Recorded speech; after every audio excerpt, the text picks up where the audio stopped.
मूर्ति और भगवान। एक व्यक्ति धन की कामना से ठाकुर जी की सेवा करता था। उसका धन बढ़ने की बजाय नष्ट होता गया। एक दिन उसकी भेंट किसी साहूकार से हुई। जब दोनों में वार्तालाप हुई तो साहूकार बोला, आप गलत मूर्ति का पूजन कर रहे हैं। ठाकुर जी तो केवल अपने चरणों की भक्ति देते हैं या फिर जन्म मरण के बंधन से सदा के लिए मुक्ति दिलवा देते हैं। धन देने वाली तो मां लक्ष्मी हैं। आप उनकी सेवा करें। उस व्यक्ति को तो केवल धन की कामना थी, फिर चाहे वो ठाकुर जी की भक्ति से हो या देवी लक्ष्मी की।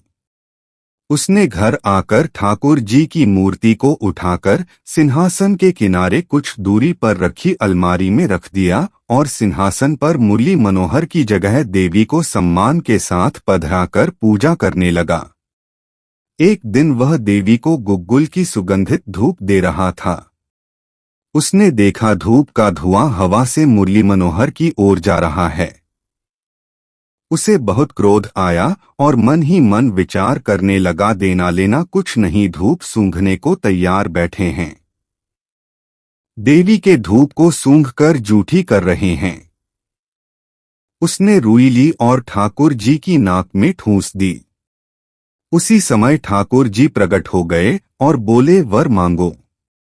वो व्यक्ति बोला, वरदान मैं बाद में मांगूंगा, पहले यह बताएं, जब मैं आपकी सेवा करता था तब तो आप जड़ बने रहे, अब आप कैसे प्रसन्न होकर मुझे वरदान देने आ गए।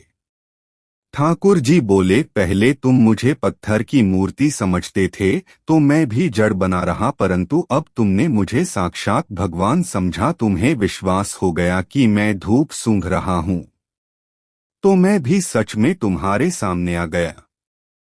शास्त्र कहते हैं, जिसकी जैसी भावना होती है व जिसका जैसा विश्वास होता है उसकी सिद्धि भी उसी प्रकार होती है। सदैव प्रसन्न रहिए। जो प्राप्त है पर्याप्त है।